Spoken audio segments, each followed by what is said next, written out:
Good evening, everyone. I am Varsha Shrivastava from Prostate Wellbeing team. I hope you all are keeping safe. Please vaccinate yourself and wear a mask when in a public place.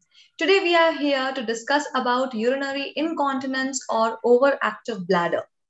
Overactive bladder is a frequent or sudden urge to pass urine that is difficult to control. The condition is common and distressing and may have a huge impact in the quality of life.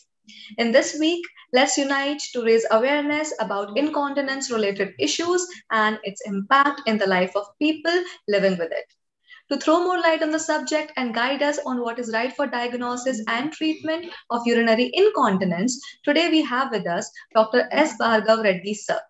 It gives me an immense pleasure to introduce Dr. S. Bhargava Reddy, sir, to you all. Dr. S. Bhargav Reddy is urologist, andrologist, and laparoscopic surgeon at Sri Holistic Hospital, Hyderabad.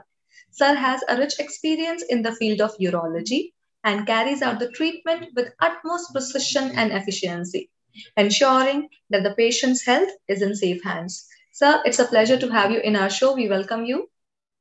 Thank you. Thank you, Varsha. This is Dr. Bhargav from Hyderabad. I'm working as a chief consultant in Sunshine Hospitals, Gachibowli, and at the same time, Sri Holistic Hospitals, Nizampet.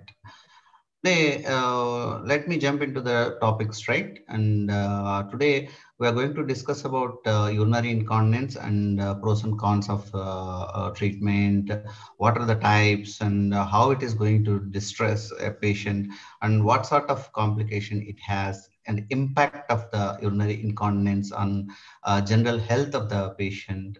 These are the topics I'm going to cover. And meanwhile, let the story unfold. Mr. Varsha can lead the show.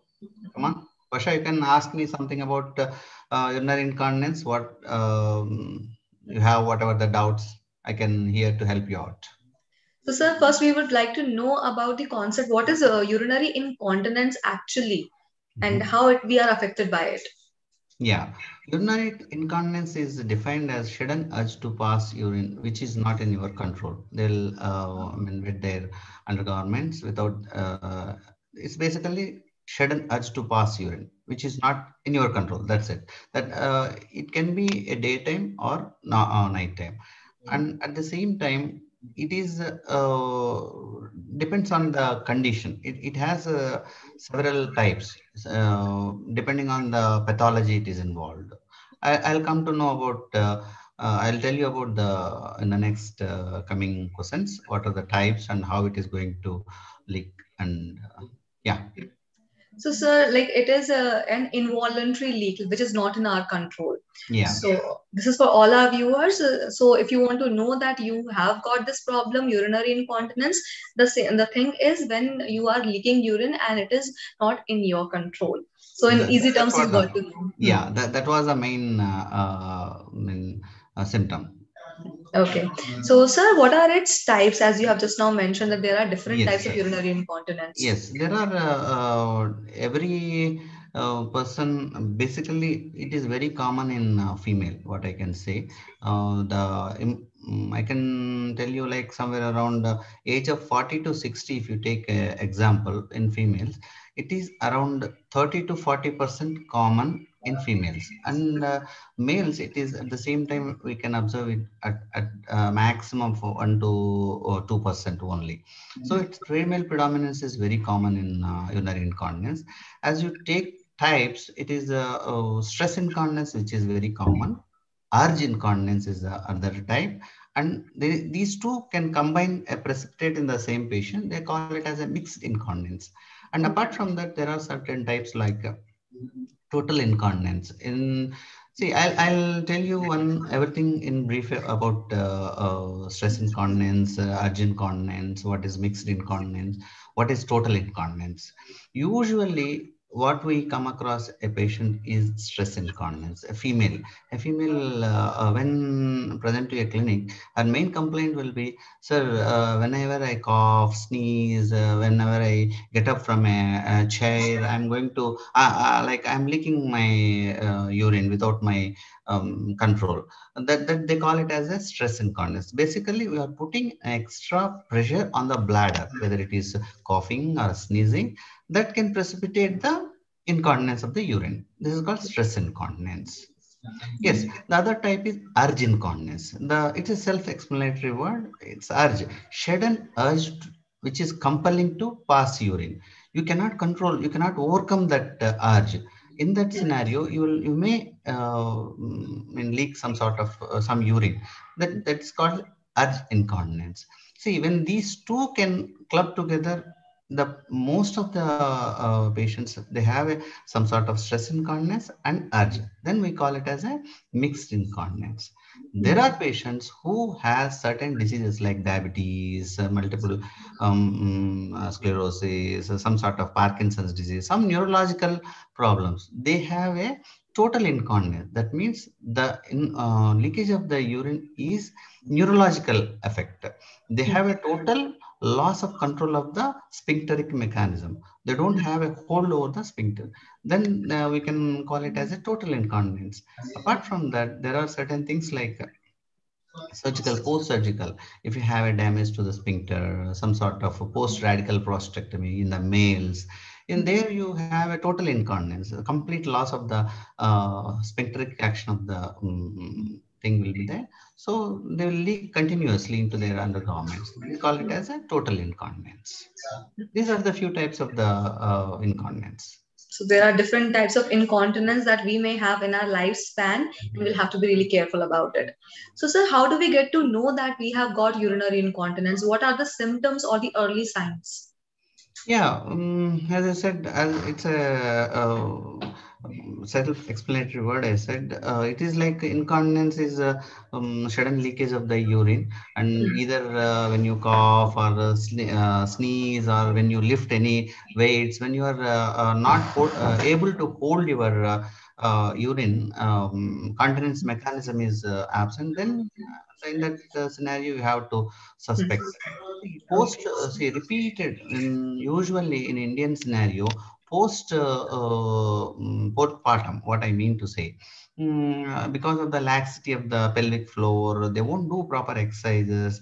That can lead to laxity of the sphincter mechanism. And what is, it's like urethra is supported by the pelvic floor. If that laxity can lead to this sort of incontinence. So postmenopausal, if they don't do proper exercises, that can lead to a incontinence and this sort of complications. Okay, so if we are finding any such symptoms, then it is a time to consult the urologist. This is Yes. for all the viewers.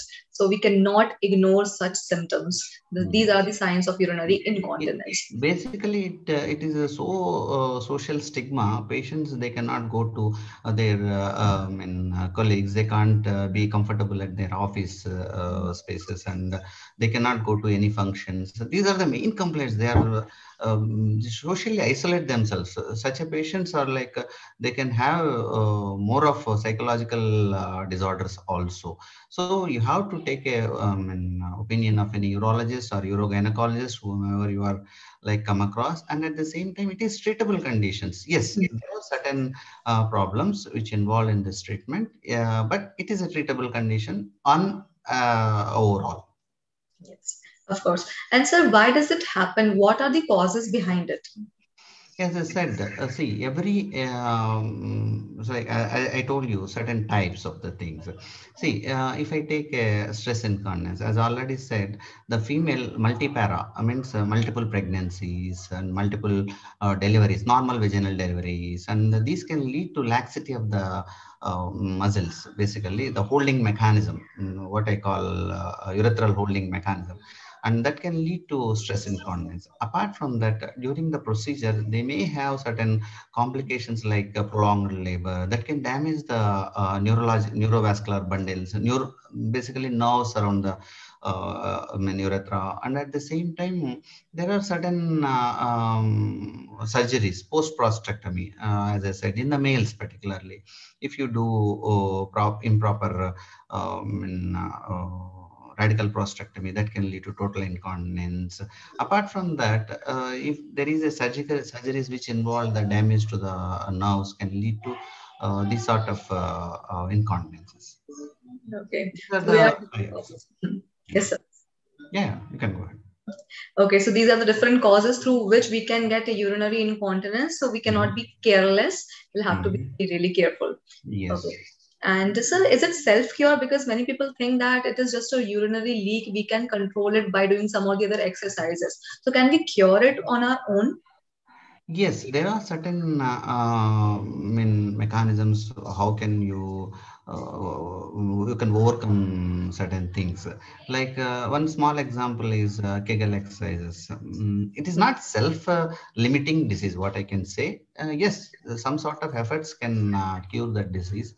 What I can say is like one of them is like Kegel exercises. You can see it in the YouTube, whatever. It's a very simple maneuvers which can help and which can train your bladder, supporting mechanism. That is pelvic floor. Basically, it's a pelvic floor muscle exercises that can strengthen that pelvic floor, which can hold the urgency or some sort of it acts like hammock for that urethra, so that even when you put a stress on the bladder, like when you cough or sneeze, this hammock mechanism will press the urethra and it prevents the leakage of the urine. Yeah, these are the simple measures you can take to control the urinary incontinences or some sort of avoiding. See, there are certain foods which can precipitate incontinence, like caffeine, beer or liquor, what I mean to say, and smoking. Cessation of smoking can help in prevention of the urinary incontinence. These are small changes in your life. Avoiding constipation.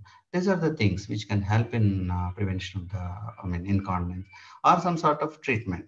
What I can say. Yes. Okay. Basically, it is not self-limiting. You have to have certain, what you call measures you have to take from your side. Okay. So few behavioral changes we need to bring and through which we can control this urinary incontinence up to an Yes. extent. We can Yes. do that. Okay. Yes. And That's what. so you have just now mentioned about the caffeine intake. So Yes. the patient who has got urinary incontinence, should he like completely stop drinking Yes. coffee or he can have? Yes, basically caffeine is a irritant of the bladder mucosa. Frequent caffeine, even smoking, or these can irritate the bladder mucosa. And yes, to a certain extent, you have to quit that habit, having coffee or alcohol or smoking. These are the things, behavioral modification. Even I can say something like. Obesity is also a factor, constipation is a factor. These are the things you have to be if you want to become totally continent, you have to quit it. That's Hmm. it. So yes, the caffeine intake is not good for health, so we'll have to be really careful. Okay. Yes.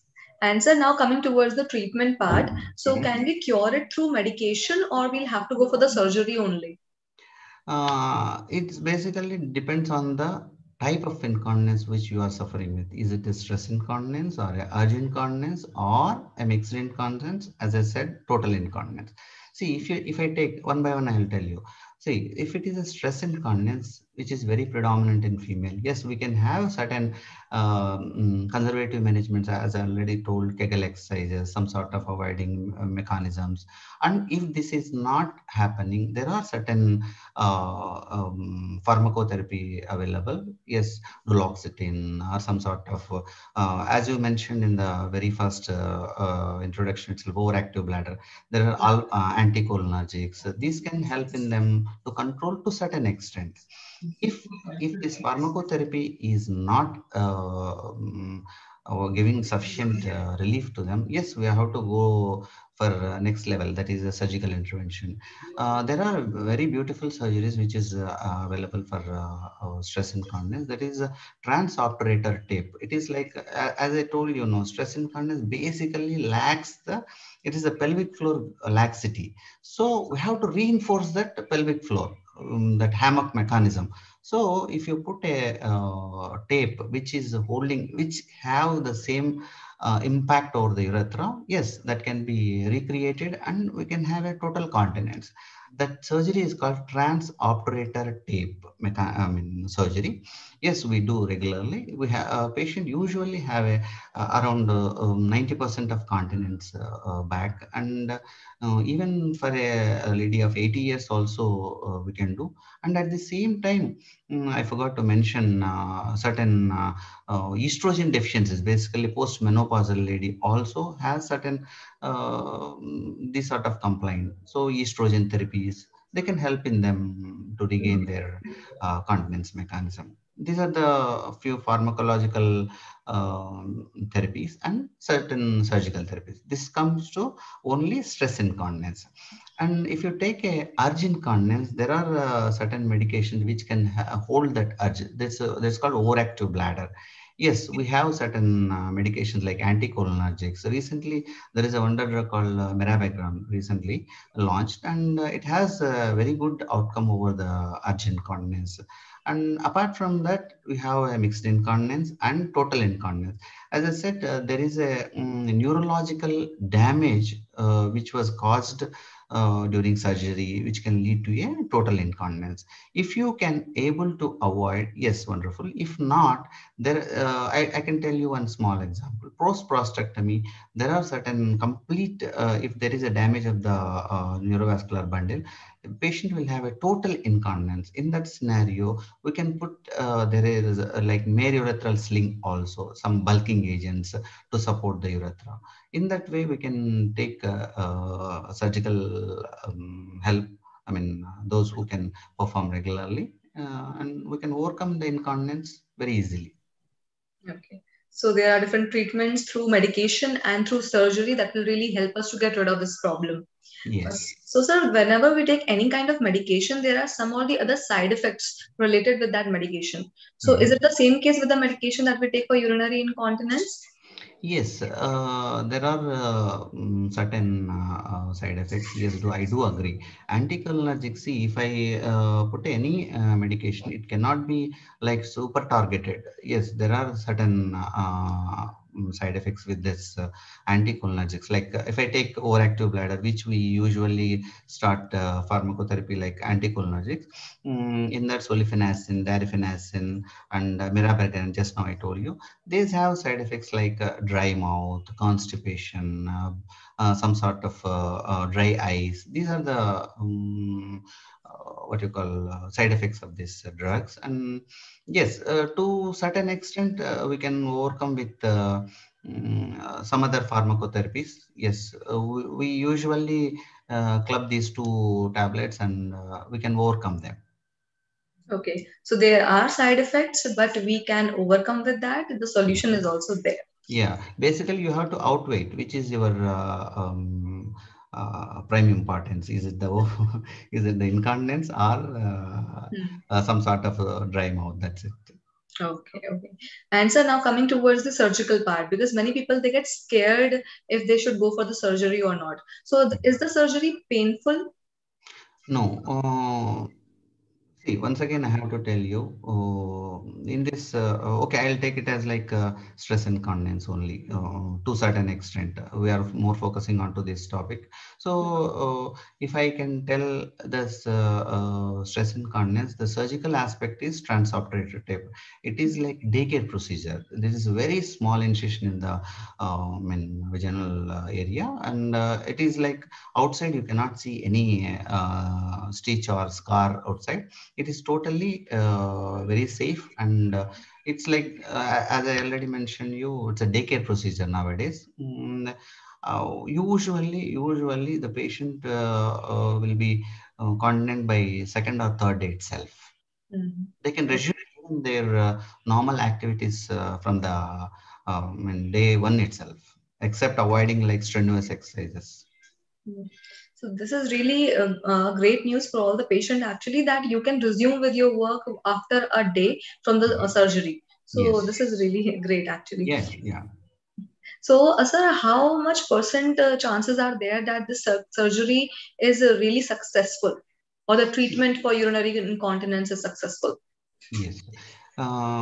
If I take this TOT itself, yes, there is a around 80 to 90% I can say conclusively. You have to have a clear idea which incontinence you are dealing with. Is it a stress incontinence or urge incontinence or some sort of mixed incontinence or total incontinence? If you are dealing with total incontinence, you are doing a TOT, it cannot help you out. You have to have a clear idea, either because of you are doing with stress incontinence. You have to get urodynamic evaluation, and this is one sort of test which you can identify clearly which sort of incontinence you are dealing with, and some sort of invasive procedure like cystoscopies and general examination. This can help you in guiding the diagnosis. Apart from that, some sort of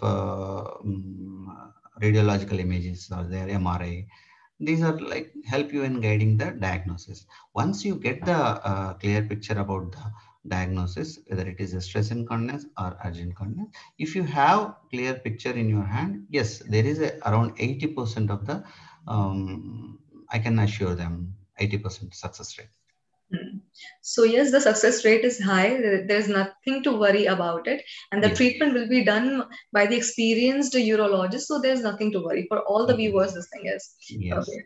And sir, are the chances there for the urinary incontinence or overactive bladder to reoccur once the treatment is done? Yes, if you have opted for a pharmacotherapy, yes, it has to be, avoiding all precipitating events. And as I said, like cessation of smoking, avoiding weight reduction. You have to shed some weight, and these are like conservative aspects you have to try. And once you start the medication and you are overcoming that incontinence, and once again, like you are like resuming your old habits, there is every chance that it can recur. And apart from that, this pharmacotherapy usually we continue for 3 months, and we give a drug holiday for some days, and then after that we see how the patient is like having any recurrence or something like that. Once you are having a complete continence, yes, we can stop the medication itself. Yes, if the patient is not comply with the medication, and if he is not satisfied with the medical therapy, we have to resort for the surgical intervention. Once the surgical intervention, until unless you totally mess up, yes, it has a one stop solution. And I can, as I already mentioned you about, yes, we can get up to 80% of the result. Mhm, definitely. So yes, it can reoccur. So we'll have to be really careful once the treatment is done. Okay. So now, sir, I'm taking few questions from our viewers, Yeah, please go ahead. and the first one is from Suresh Kumar. He's Mhm. asking, does thyroid and diabetic patients get urinary incontinence? Thyroid and Diabetic. diabetes. There is nothing. See, any comorbid conditions which can lead to damage of the nerve. Something like I can tell you, diabetes. I can take an as example. It causes peripheral neuropathies. It has that means damage to the peripheral nerves. That can damage to the what I call bladder. Then that causes hypotonia, and there is something called overflow incontinence also. Yes, it can cause. And overall diabetes has impact over the muscle strength also. So sphincters are weak, and they can have incontinence. Yes, Okay. So yes, the chances are there. So the yes, patients need to be really careful. yes. Taking the next question, and it is from Shivani. She's Mhm. asking, does drinking sufficient water help with overactive bladder? No, no, it cannot. It cannot cure or anything like that. There are certain irritants. That's it. It's not like having good amount of water cure the overactive bladder. There is no sufficient data which can support this Hmm. notion. And sir, still, how many liters of water should a patient drink if he's suffering from urinary incontinence? There is nothing like uh, measure. I can say if the patient is having a CKD and if chronic kidney disease, and if he can have incontinence, if I advise him to take a good amount of water, he will die up with renal failure. It is not like there is no concomitant like or what is called measured thing. These people should have this much of water or nothing like that. There is no direct evidence saying that a patient who is having a more quantity of water will have a more urinary incontinence, nothing like that. Even a person who is taking 1 liter of water throughout the day can have even a small voids with a overactive bladder component, small voids, they can leak like that. There is nothing evidence. Who the person who is having 4 5 liters won't have any I mean incontinence. There is nothing evidence saying that high water intake can solve the urinary incontinence or low water intake can solve the urinary incontinence.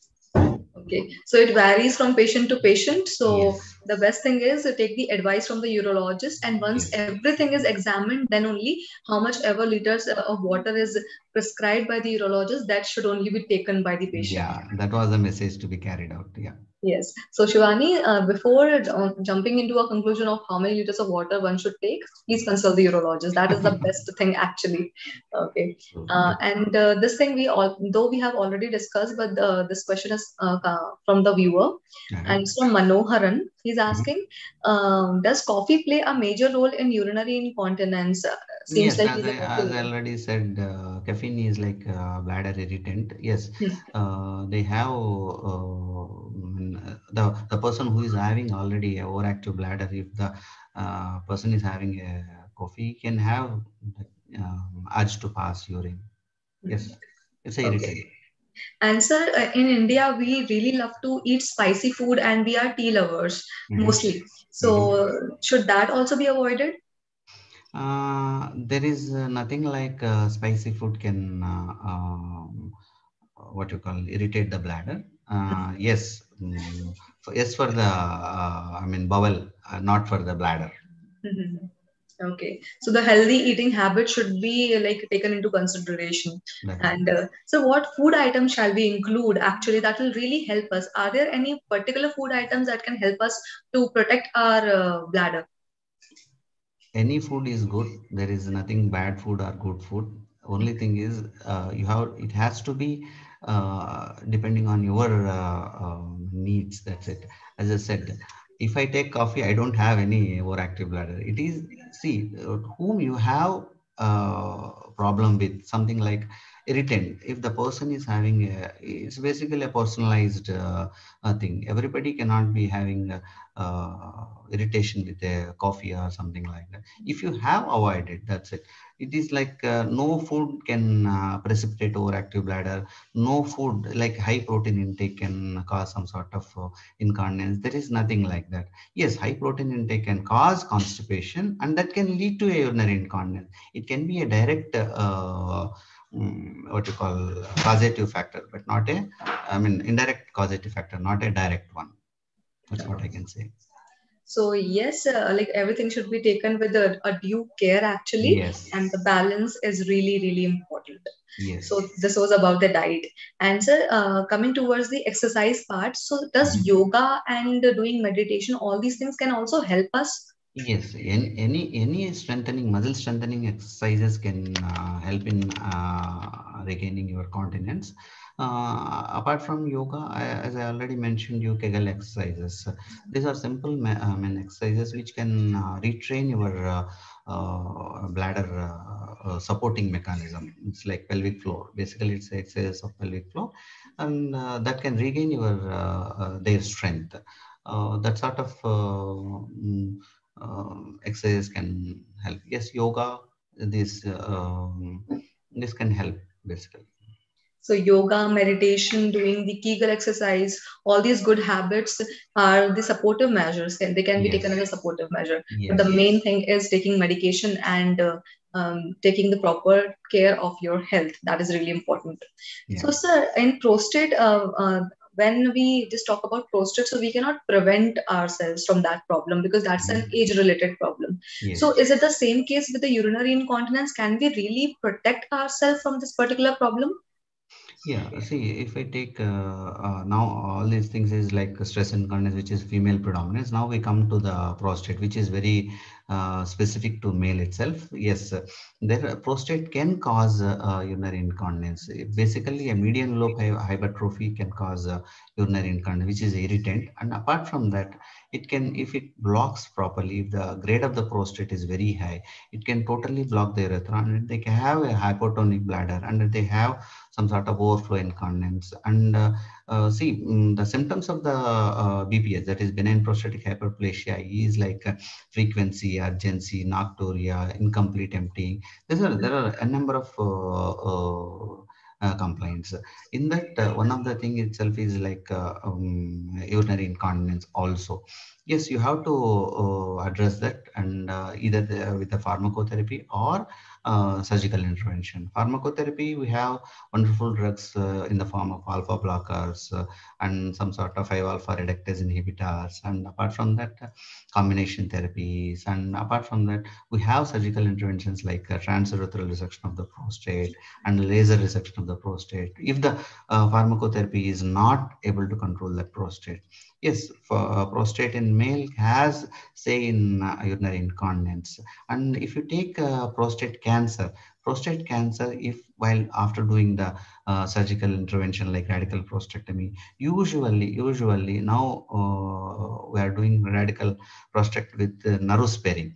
They have a urinary continence. If the malignancy is high grade and involving the neurovascular bundle, we have to take out that neurovascular bundle. In that scenario, we have to have complete say over the urinary incontinence. They'll have a near 100% urinary incontinence. In that scenario, there is something called male continence sling. Okay, we can opt for that. Okay, okay, that can be done. And Yeah. so there is a concept of maintaining a bladder diary also, which is suggested by many urologists. So Yes. what is this bladder diary?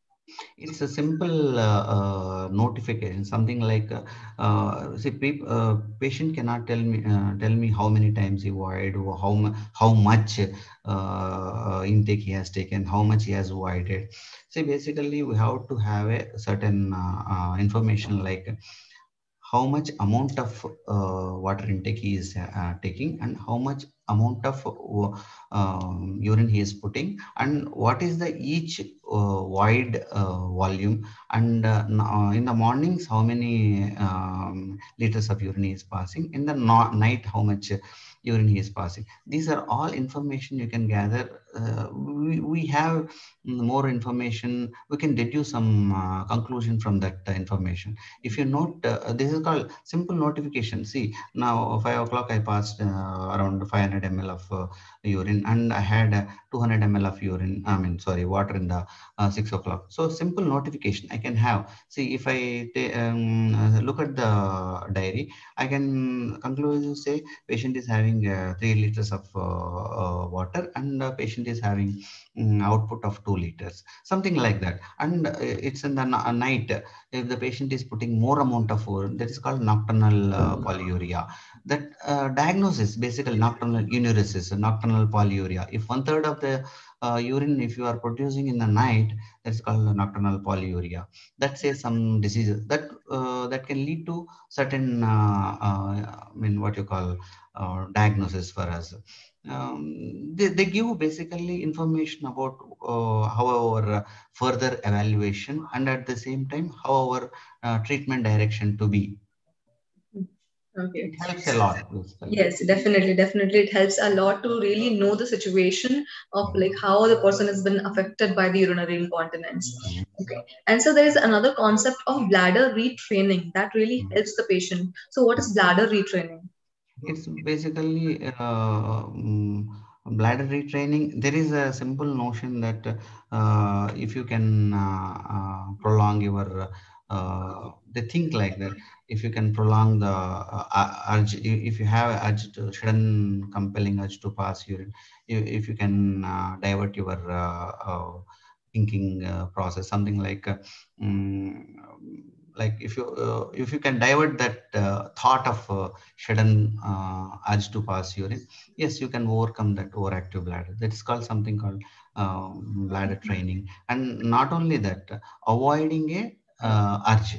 Basically, it's basically avoiding a urge So it by takes. whatever means it is. Yes. So definitely bladder retraining, as mentioned by sir, this is also very important, and we can do this. We can Yes, really train our bladder, and that yes, will be really helpful actually. yes, So the controlling the urge part is quite difficult, but yes, with practice it can come, and slowly we can train the bladder. That yes. will be really helpful. And these sort of small exercises can help in when getting that continence mechanism, so that you can hold that Hmm. sphincter. Definitely, sir. And sir, even the like old age patient, they also get this problem, and they are already very physically weak. Mhm. And as urinary incontinence causes a sudden urge, so they have to rush towards the washroom, and that may give rise to few like accidents in on their way. So how Yes. they can be careful? Mhm. Yes, a beautiful thing. See, in that scenario, if you can find out exact cause of the, I mean, incontinence, if the patient is having, okay, I can take an example.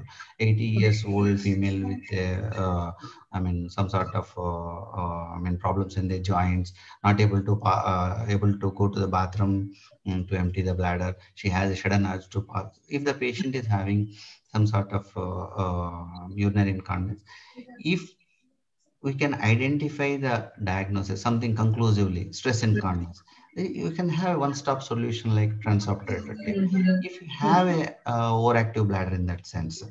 yes, pharmacotherapy, which is very, I mean, effective, that is mirabegram.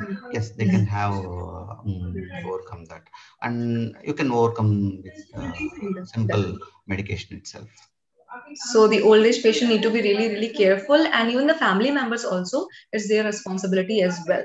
Yes. And sir, as you have mentioned in the beginning that this is like a social stigma, and it creates a lot of pressure on the patient Mhm. because they really feel low, they lose their confidence, they avoid going to public places and meeting new people or talking to any people because they feel a sudden urge to rush Yes. towards the washroom. So Yes. what is the advice to such patient? How can they be mentally and emotionally Uh, strong? yeah. First of all, I don't. I'll tell them one thing. It's not like a disease which is incurable. It's a curable disease. Only thing is you need to have a certain, I mean, what you call good I mean, medications, and you have to have weight reduction, some support from your side, and rest of the things you can leave it to your urologist, which can help you out in completely overcoming that situation. Apart from that, it is nothing but simple measures like what you call having excessive intake of water can lead to this sort of complaint. They think like that actually, but which is not true. um, Simple avoiding as a precipitants can help them. Yes, definitely. So, yes, it will create a lot of emotional and mental pressure, but you have to be really strong enough, as mentioned by sir. Please Mhm. just leave it on the urologist and listen to the urologist whatsoever treatment he is providing. Please Mhm. trust the urologist. This is for everyone, and soon you will get the proper treatment. Yeah, Okay. that's what Uh, the message. Yes, that's it. And sir, in the end, what would you like to say to all our viewers who are listening to you so patiently and trying to know about this problem so that they can cure themselves? Yeah, don't be so depressed about this problem. Urological incontinence is like treatable conditions. Yes, do consult your urologist, which has wonderful outcomes, and it is nothing to be like ashamed or I mean, it's not like disease to be hide. Yes, you have cure for this. We Hmm. can overcome easily with some simple measures and some simple medication itself. That was my message for the people. So thank you so much, sir. This session was really informative and we got to know many things about urinary incontinence and overactive bladder. Once again, thank you for your valuable time. Thank you. Thank you very much. Thanks for giving me the opportunity. Thanks for everything. Thank you, sir. And thank you to all our viewers for being so patient and asking all the doubts and all the questions related to urinary incontinence or overactive bladder. I hope you have taken a due note of all the important points. We will see you all soon in the next session. Till then, you can take care and follow us on our FB page. We come by the name of Bladder Wellness, and you can also follow us on YouTube, Twitter, and Instagram by the same name, that is Bladder Wellness. This is your host, Varsha Shrivastava, signing off. Take care, everyone, and stay